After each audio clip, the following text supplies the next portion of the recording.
Hello बच्चों, स्वागत है आपका हमारे चैनल पर्सनल ट्यूटर में। मेरा नाम है ऐश्वर्या शर्मा एंड मैं आपको पढ़ा रही थी चैप्टर 2.5 द हैप्पी प्रिंस। तो हम इस चैप्टर का लेक्चर 1 पढ़ चुके हैं। तो let's quickly revise the chapter. हमने क्या पढ़ा था कि एक स्टेच्यू थी हैप्पी प्रिंस की सिटी में, जो बहुत बड़ी स्टेच्यू थी। वो हैप्पी प्रिंस पूरा गोल्ड, वो जो स्टेचू थी वो गोल्ड से कवर्ड थी। उसकी आंखों में ब्लू ज्वेलरी थी और उसके वेस्ट में रेड ज्वेलरी थी। और उस हैप्पी प्रिंस को देख के सब कोई बहुत खुश रहते थे। एक रात को एक स्वॉलन, जो एक बर्ड होती है, वो हैप्पी प्रिंस की स्टेचू देखती है और सोचती है मैं रात को यहीं रुक जाती हूँ, मेरा गोल्डन बेडरूम होगा। और वो जब वहाँ पे रुकती है तो उसके ऊपर पानी की बूंदें गिरती है। फिर वो आसमान में देखती है तो उसे लगता है कि बारिश तो नहीं हो रही है, पर पानी की बूंदें क्यों गिर रही है। फिर वो उड़ने वाली रहती है। उतने में हैप्पी प्रिंस जो रहता है वो उससे बात करता है। वो बताता है कि वो मर चुका है और मरने के बाद उसे यहाँ ला के रख दिया गया है। वो लाइफ में हमेशा बहुत खुश रहा है, उसने कभी दुख नहीं देखा, वो कभी रोया नहीं। पर जब से वो यहाँ है, अपने सिटी के लोगों का दुख देख के वो बहुत दुखी है और इसीलिए वो रो रहा है। फिर वो जो स्वॉलन होती है उससे रिक्वेस्ट करता है कि तुम जैसे नदी पार करोगी, वहाँ पे एक औरत रहती है जो बहुत गरीब है और उसका जो बेटा है बहुत बीमार है, उसके पास पैसे नहीं हैं। वो प्रिंसेस क्वींस की के घर के जो लोग हैं उनके लिए कपड़े बना रही है। क्या तुम उसे मेरी रेड ज्वेलरी दे सकती हो? और स्वॉलन ऐसा करती है, उसकी रेड ज्वेलरी जाके उसे दे देती है।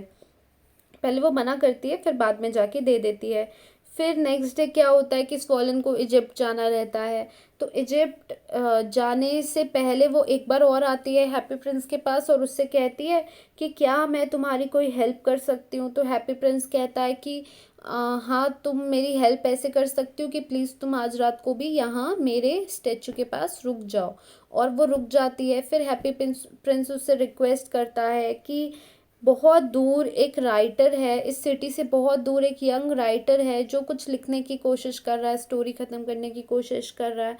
उसके साइड में डेड फ्लावर्स रखे हुए हैं, पर उसे बहुत ठंडी लग रही है और उसके पास लकड़ियों के पैसे नहीं हैं। ऊपर से वो वीक है, बहुत भूखा है।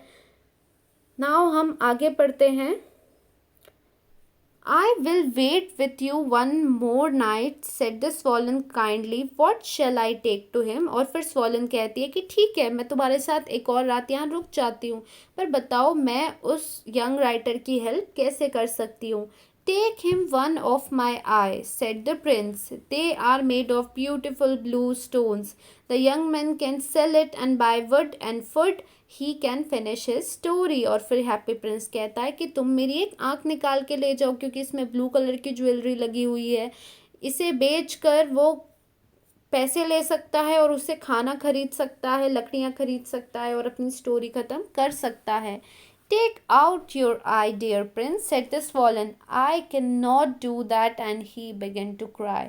और फिर स्वॉलन हैप्पी प्रिंस से कहते कि अच्छा, तुम अपनी एक आंख मुझे निकाल के दे दो, मैं जाके उस लड़के को दे दूंगी। पर हैप्पी प्रिंस कहता है मैं ऐसा नहीं कर सकता और वो रोने लग जाता है। Do it, said the Prince. और प्रिंस कहता है ये काम तो तुम्हें करना पड़ेगा। So the swollen took out the prince's eye and flew away to the young man's room.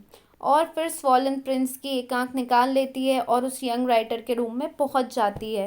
It was easy to get in because there was a hole in the roof. बहुत आसान था उस यंग राइटर के घर में घुसना, क्योंकि उसकी छत में एक छेद था। The young man was sitting with his head in his hand, so he did not here the birds wing. वो यंग मैन इतना परेशान था कि वो अपने सर पे हाथ रख के बैठा हुआ था और इस कारण से उससे चिड़िया के विंग्स की आवाज़ नहीं आई। When he looked up, a beautiful blue jewel was lying on the dead flowers. और जैसे ही वो सर ऊपर रख के देखता है तो जो मरे हुए फ्लावर्स रहते हैं उसके ऊपर एक सुंदर सा ब्लू कलर का ज्वेल रखा रहता है। Someone likes my stories, he cried happily. This is a gift from someone who has read my books. Now I can finish writing this story. और फिर वो जैसे ही उस ज्वेलरी को देखता है सोचता है समवन लाइक माई स्टोरी, किसी को मेरी कहानी पसंद आ गई और उसने मुझे ये ब्लू कलर की ज्वेलरी दे दी। अब मैं अपनी कहानी ख़त्म कर सकता हूँ। On the next day, the Swan flew down to the river. He watched the seamen working on the ships. I am going to Egypt, he cried, but no one listened to him. और अगले दिन क्या होता है कि swollen फिर से उस रिवर के ऊपर से फ्लाई करती है। तो वो कुछ आदमियों को देखती है जो शिप्स में काम करते रहते हैं। तो वो चिल्लाते हुए कहती है कि मैं इजिप्ट जा रही हूँ, पर कोई सुनता नहीं है। When the moon came up, he flew back to the happy prince. I have come to say goodbye to you, he said. और फिर जैसे चांद आ जाता है, मतलब रात हो जाती है, तो फिर से वो स्वॉलन उस हैप्पी प्रिंस के पास जाती है और उसे कहती है कि मैं तुम्हें बाय कहने आई हूँ क्योंकि अब मेरे जाने का वक्त आ चुका है। little bird, said the prince, please will you stay with me for one more night? और फिर से हैप्पी प्रिंस कहता है, छोटी सी चिड़िया, क्या तुम मेरे साथ एक और रात में रुक पाओगे? क्या तुम एक और दिन यहाँ रुक सकती हो? It is winter, answered the Swan. The snow will soon come. In Egypt, the sun is warm and the trees are green. Dear Prince, I must leave you, but I will never forget you. और swallow कहती है कि ठंडी का मौसम है, कुछ time बाद बर्फ़ भी पड़ने लग जाएगी, इसीलिए मुझे इजिप्ट जाना पड़ेगा क्योंकि इजिप्ट में गर्मी रहती है और वहाँ पे पेड़ भी हरे रहते हैं। तो डियर प्रिंस, मुझे जाना पड़ेगा, पर मैं तुम्हें कभी नहीं भूलूंगी। A little girl is standing there in the square below. She is selling eggs. Her eggs have fallen on the ground and they are broken. फिर हैप्पी प्रिंस उस फॉलन को बताता है कि एक छोटी सी लड़की है जो स्क्वायर के पास अंडे बेच रही है। उसके अंडे ज़मीन में गिर गए और वो फूट गए।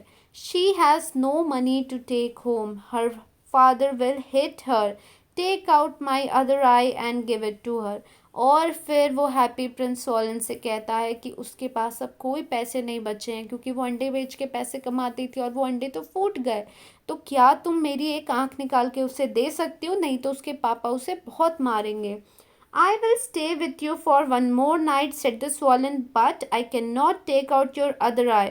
You will not be able to see. और स्वॉलन कहती है कि मैं एक और रात के लिए यहाँ रुक सकती हूँ, लेकिन मैं तुम्हारी दूसरी आंख लेकर उस लड़की को नहीं दूंगी क्योंकि फिर तो तुम देख ही नहीं पाओगे। Do it, said the prince. Prince कहता है कि नहीं नहीं, तुम्हें ऐसा करना पड़ेगा। So the swallow took out the princess other eye and flew down with it. He flew to the girl and put the jewel in her hand. और फिर स्वॉलन उस प्रिंस की दूसरी आंख भी निकाल लेती है और जाके उस लड़की को हाथ में दे देती है। This is a beautiful piece of glass, cried the little girl. She ran home laughing. और वो देखते ही वो छोटी सी लड़की बहुत खुश हो जाती है, कहती है ये कितनी सुंदर पीस ऑफ ग्लास है, और वो हंसते हुए घर जाती है। Then the swallow flew back to the prince. You can not see now, he said, so I will stay with you.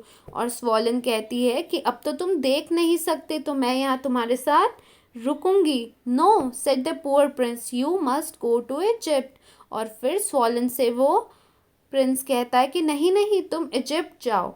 I will stay with you, repeated the Swollen, and he slept at the prince's feet. और फिर swollen Prince से कहती है नहीं नहीं, मैं यहीं रुकूंगी तुम्हारे साथ। और फिर वो प्रिंस के पैरों में सो जाती है।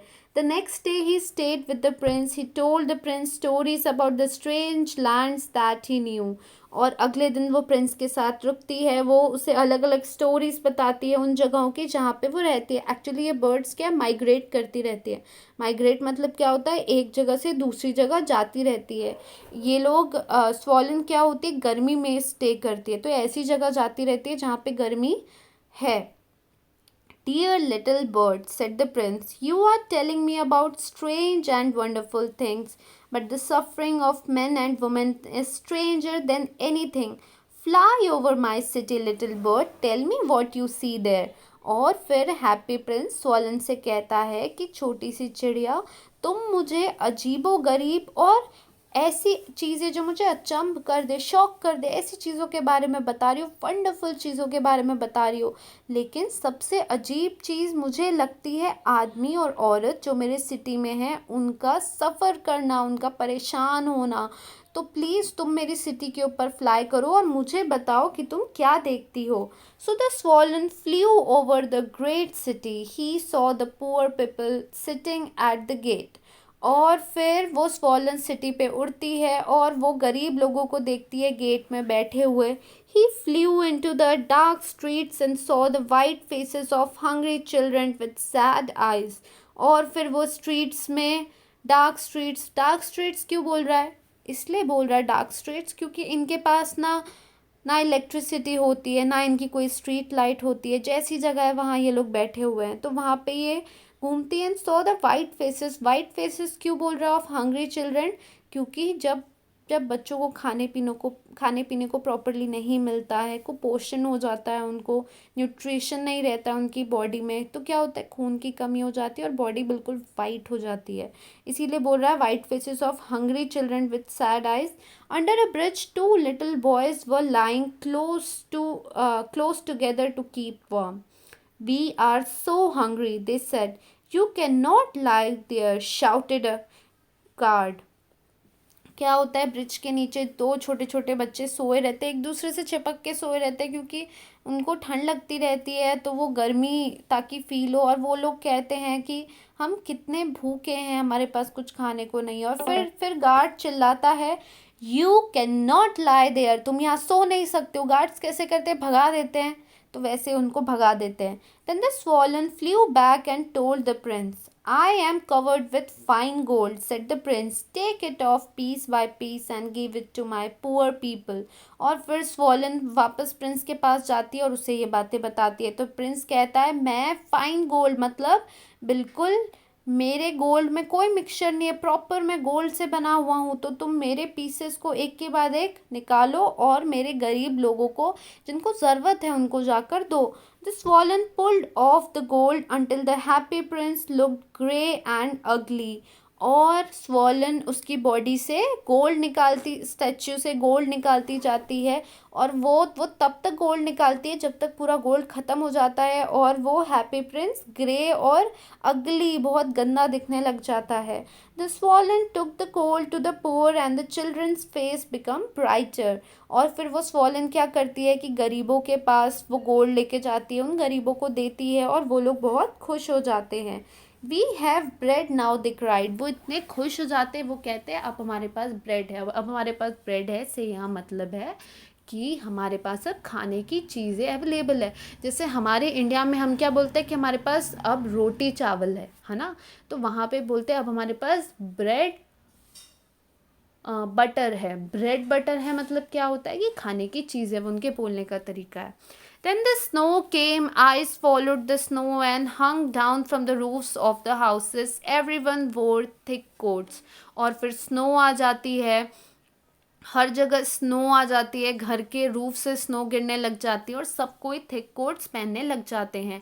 The little swallow become colder, he did not leave the prince because he loved him very much but he was dying. और वो जो स्वॉलन रहती है वो धीरे धीरे ठंडी होती जाती है क्योंकि उसे स्नो सहन नहीं होती है, पर उसे प्रिंस से इतना प्यार रहता है कि वो उसे नहीं छोड़ती है, और लेकिन वो मरने की हालत में आ जाती है। Good bye dear prince, he said. I am glad that you are going to Egypt, said the prince. You have stayed too long.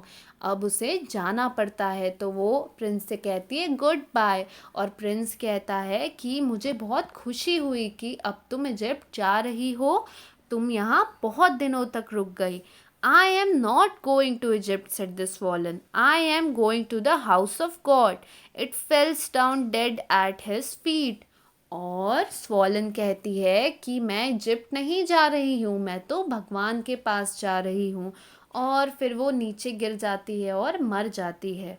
Then there was a strange sound inside the statue, crack, the metal heart broke into two pieces. और फिर एक बहुत अजीब सी आवाज़ आती है उस statue से क्रैक होने की, और जो मेटल का हार्ट होता है वो दो पीसेस में पट जाता है।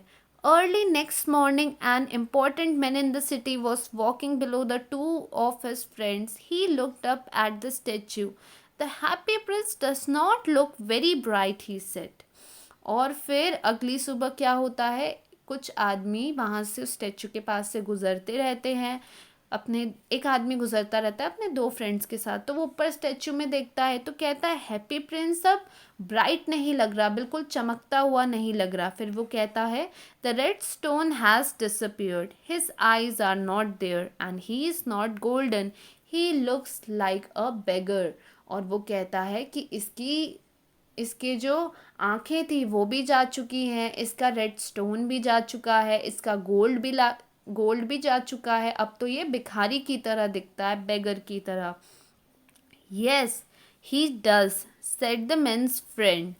और फिर उस आदमी का, जो आदमी ये सब कहता है, उसके जो दोस्त रहते हैं वो कहते हैं हाँ तुम सही बोल रहे हो, ऐसा ही है।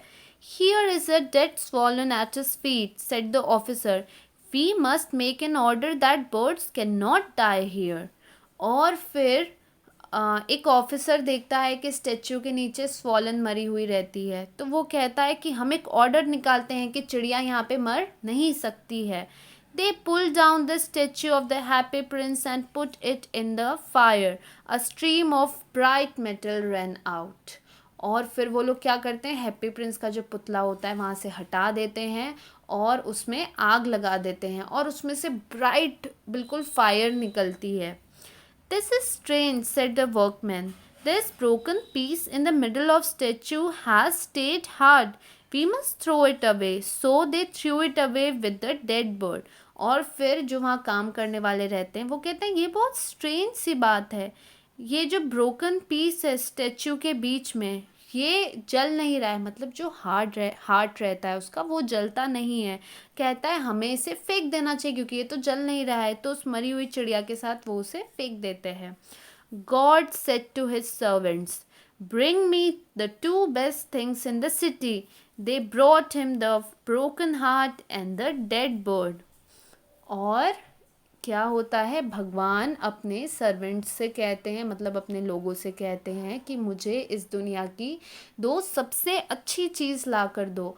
तो वो लोग उस हैप्पी प्रिंस का टूटा हुआ हार्ट ला कर देते हैं और वो चिड़िया ला कर देते हैं।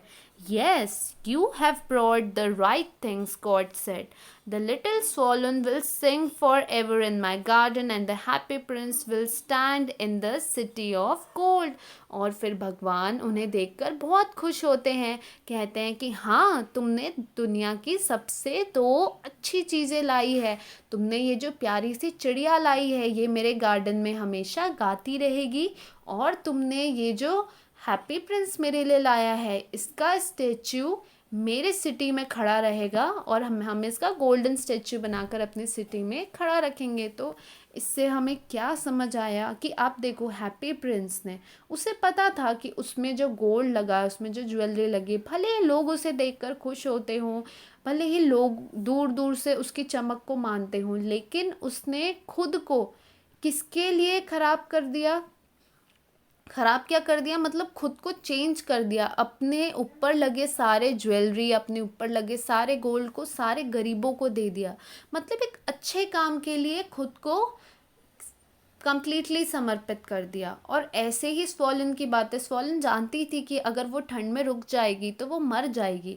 लेकिन फिर भी वो रुकी ताकि वो इतने लोगों की हेल्प कर पाए। इसीलिए भगवान ने कहा कि ये मुझे दोनों सबसे प्यारी चीज़ें हैं मेरे लिए, क्योंकि इन दोनों ने अपनी लाइफ इन लोगों को दे दी, इन लोगों के लिए अपनी लाइफ को निर्भर कर दिया, अपनी लाइफ को लॉस कर दिया इन लोगों के लिए। तो बहुत अच्छी स्टोरी है, हमें इससे सीखना चाहिए कि कैसे दूसरों की हेल्प करनी चाहिए।